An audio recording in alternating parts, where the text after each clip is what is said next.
Hello साथियों। आज की क्लास में हम लोग 20 जनवरी 2019 का जो आरपीएफ का पेपर हुआ था उसका शिफ्ट 2 देखने जा रहे हैं। तो जितने भी नए लोग हैं इस चैनल को लाइक करेंगे, शेयर करें और सब्सक्राइब करेंगे। इस वीडियो में हम लोग टोटल 50 प्रश्न को देखेंगे सिर्फ 10 मिनट में। और आपका यह काम है कि ये जब भी आप 50 प्रश्न को देखेंगे आप इसको एनालाइज करेंगे कि ये प्रश्न किस टॉपिक से बना हुआ है। आप उस टॉपिक से हर एक प्रश्न से 50 प्रश्न को बनाएंगे, कहीं से खोज के पढ़ेंगे या इस चैनल पर उपलब्ध कराया जाएगा। तो आप उस 50 प्रश्न से 50-50 प्रश्न बनाएंगे और अच्छे से याद करेंगे, तब जाके आपका जीके कहीं मजबूत होगा। अगर आप ऐसा 1 महीना लगातार कर दिए तो आपको जीके में अच्छा स्कोर करने से कोई नहीं रोक सकता है। तो आप लोग इस बात को मानते हुए ये कार्य को करना शुरू करेंगे। तो चलिए बिना विलंब के आज की क्लास को शुरू करते हैं। आज की क्लास का पहला प्रश्न है, लाफेर कर्व कर की औसत दर का खाली स्थान से संबंधित है। पहला ही प्रश्न काफी खतरनाक मिल चुका है। तो इसका आंसर होगा सरकार का कुल कर राजस्व कर से संबंधित है। कौन सा? लाफेर। लाफेर एक इकोनॉमिस्ट थे, उन्होंने एक कर बनाया था, उसका औसत दर का सरकार का कुल व्यय को के संबंध में प्रदर्शित करता है। तो ये आपका अर्थशास्त्र यानी इकोनॉमिक्स का प्रश्न है। आप इकोनॉमिक्स को भी पढ़ेगा। हर एक शिफ्ट में देखा गया कि 2-3 इकोनॉमिक्स के प्रश्न पूछे जा रहे हैं। अगला प्रश्न है, निम्न में से किस खेल में कूदने की क्रिया अनिवार्य रूप से संबंधित है? कूदने की प्रक्रिया, तो पोल वॉल्ट खेल में कूदने की प्रक्रिया अनिवार्य रूप से संबंधित है। अगला प्रश्न है, भारतीय रिजर्व बैंक द्वारा संपत्ति समायोजन सुविधा किस वर्ष शुरू की गई थी? तो आरबीआई के द्वारा 2000 ईस्वी में संपत्ति समायोजन सुविधा शुरू की गई थी। अगला प्रश्न है, निम्न में से कौन सा एक प्रचलित यानी एरोसेल का एक प्रकार का कोलाइड है? ये साइंस का है एरोसेल। ये किस प्रकार का कोलाइड है? तो इसका आंसर हो जाएगा कोहरा। ये कोहरा का, निम्न में से जो ये कोहरा जो है एरोसेल का उदाहरण है।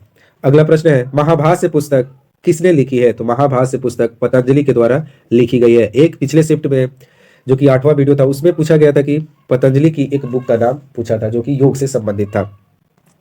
अगला प्रश्न है, भारत में वास्को डी गामा सबसे पहले कहाँ उतरा? तो जब भारत में वास्को डी गामा 1498 में आया था तो सबसे पहले कालीकट में उतरा था। अगला प्रश्न है, यदि कोई वस्तु चारों तारों के रूप में ढाली जा सकती है तो वो कहलाएगी? उसे नम कहा जा सकता है। एक कोई वस्तु धातु है, उसे तार के रूप में लंबा खींच के लंबा किया जाता है तो उसे नम कहा जाता है। अगला प्रश्न है, दमन और दीव की सीमा रेखा किस भारतीय राज्य से मिलती है? तो दमन एवं दीव गुजरात में सटा हुआ है। अगला प्रश्न है, चाक्यार कुथु प्रसिद्ध नृत्य शैली, देखिए फिर से एक नृत्य शैली आ गया, चाक्यार कुथु नृत्य शैली कहाँ इससे संबंधित है? तो ये केरल राज्य से संबंधित है, चाक्यार कुथु। अगला प्रश्न है, निम्नलिखित में से किस संसदीय फोरम का गठन सबसे पहले हुआ था? तो निम्न में से सबसे पहले हुआ था जल संरक्षण और प्रबंधन के लिए संसदीय फोरम का गठन सबसे पहले हुआ था। अगला प्रश्न है, केंद्रीय अन्वेषण ब्यूरो खाली स्थान द्वारा शक्तियां प्राप्त है? तो इसका आंसर हो जाएगा दिल्ली विशेष पुलिस स्थापना अधिनियम द्वारा विशेष शक्तियां प्रदान है, केंद्रीय अन्वेषण ब्यूरो यानी सीबीआई। अगला प्रश्न है, महात्मा गांधी राष्ट्रीय ग्रामीण रोजगार गारंटी योजना यानी मनरेगा का लक्ष्य न्यूनतम कितने दिन का रोजगार प्राप्त करना है? तो न्यूनतम 100 दिनों का रोजगार ये देता है मनरेगा के तहत। अगला प्रश्न है, किसकी संस्तुति पर केंद्रीय सतर्कता आयोग की स्थापना की गई थी? तो केंद्रीय सतर्कता आयोग की स्थापना संथानम समिति के सिफारिश पर की गई थी। अभी आप कमेंट बताएंगे कि वर्तमान में केंद्रीय सतर्कता आयोग के अध्यक्ष कौन है। अगला प्रश्न है, 18वें एशियाई खेलों में किस देश ने सर्वाधिक पदक प्राप्त किए? तो ये हो जाएगा चीन। ये प्रश्न 2019 के करंट का है तो ये आप नहीं याद करेंगे। अगला प्रश्न है, बौद्ध धर्म की कौन सी शाखा महान वाहन कहलाती है? तो इसका आंसर होगा महायान। महायान को बृहत वाहन कहा जाता है यानी महान वाहन कहा जाता है।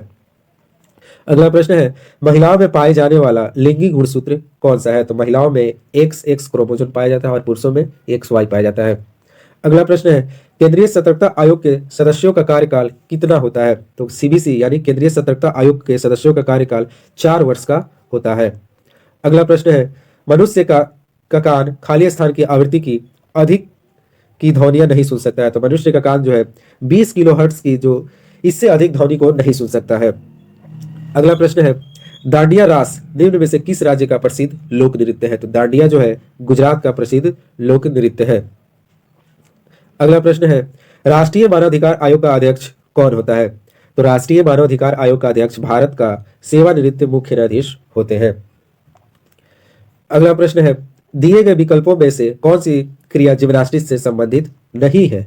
तो इसका आंसर होगा वॉली। वॉली जो है जिम्नास्टिक से संबंधित नहीं है। आप याद क्या रखेंगे कि कौन सा जिम्नास्टिक से संबंधित है, तो राउंड ऑफ संबंधित है, कार्ट व्हील भी संबंधित है और हेड स्टैंड भी जिम्नास्टिक से संबंधित है। अगला प्रश्न है रोहतांग दर्रा निम्न में से किस राज्य में स्थित है, तो रोहतांग दर्रा भारत के हिमाचल प्रदेश राज्य में स्थित है। अगला प्रश्न है रियो ओलंपिक 2016 में पीवी सिंधु को कौन सा पदक प्राप्त हुआ था, तो उन्हें रियो ओलंपिक 2016 में रजत पदक प्राप्त हुआ था।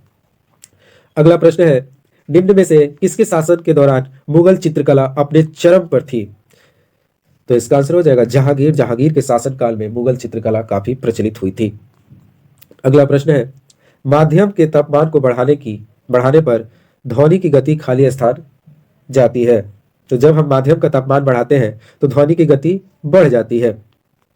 अगला प्रश्न है संयुक्त राष्ट्र के नए सतत विकास लक्ष्य SDG सस्टेनेबल डेवलपमेंट गोल्स के अनुसार कब तक हर प्रकार की निर्धनता दूर करने का लक्ष्य निर्धारित किया गया है, तो SDG के अनुसार 2030 तक हर प्रकार की गरीबी को दूर करने का लक्ष्य रखा गया है। तो ये प्रश्न काफी महत्वपूर्ण है, आप इसको याद करेंगे।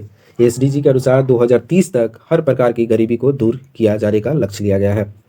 अगला प्रश्न है लाई हरबा त्योहार किस राज्य में मनाया जाता है, तो लाई हरबा त्योहार मणिपुर में मनाया जाता है। अगला प्रश्न है हर्यक वंश का संस्थापक कौन था, तो हर्यक वंश का संस्थापक बिंबिसार था। आप कमेंट बताएंगे गुप्त वंश का संस्थापक कौन था। अगला प्रश्न है जीवन के लिए सहायक पृथ्वी की सबसे ऊपरी परत क्या कहलाती है, पृथ्वी की सबसे ऊपरी परत जहां जीवन का होना पॉसिबल है, तो ये होता है स्थल मंडल। स्थल मंडल जो है पृथ्वी की सबसे ऊपरी परत है। अगला प्रश्न है कोबरा कोयले खान किस राज्य में पाई जाती है, तो कोबरा कोयला खान छत्तीसगढ़ में पाया जाता है। ये कोबरा नहीं होगा, कोरबा होगा। कोरबा जो है ये छत्तीसगढ़ में पाई जाने वाली कोयले की खान है।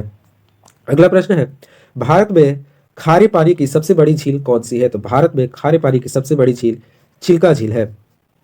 अगला प्रश्न है राष्ट्रीय मानवाधिकार आयोग किस मंत्रालय के अंतर्गत आता है, तो राष्ट्रीय मानवाधिकार आयोग गृह मंत्रालय के अंतर्गत आता है। अभी वर्तमान में गृह मंत्री हमारे अमित शाह जी है। अगला प्रश्न है नाभिक में उपस्थित न्यूट्रॉन और प्रोटॉन की संख्या का योग परमाणु खाली स्थान कहलाता है। इसे हम द्रव्यमान संख्या कहते हैं। जो न्यूक्लियस में उपस्थित होते हैं न्यूट्रॉन और प्रोटॉन, इन्हीं के योग को हम परमाणु द्रव्यमान कहते हैं, यानी एटॉमिक वेट कहते हैं। अगला प्रश्न है जल जनित बीमारी निम्न में से कौन सी है, तो जल से उत्पन्न होने वाली बीमारी कॉलेरा यानी हैजा है। ये जल के माध्यम से फैलती है। अगला प्रश्न है बैफिन द्वीप निम्न में से किस महाद्वीप में स्थित है, तो बैफिन द्वीप उत्तरी अमेरिका में स्थित है। ऐसा ही एक और प्रश्न पूछा था कि रॉकी माउंटेन कहाँ स्थित है, तो ये आपका भी उत्तरी अमेरिका में हो जाएगा। अगला प्रश्न है पिच शब्द किस खेल से संबंधित है, तो ये प्रश्न तो काफी सिंपल है। पिच शब्द क्रिकेट से संबंधित है। प्रश्न है सभी ग्रह सूर्य के चारों ओर खाली स्थान कक्षा में घूमते हैं। सभी ग्रह जो है सूर्य के चारों तरफ दीर्घ वृत्ताकार कक्षा में घूमते हैं।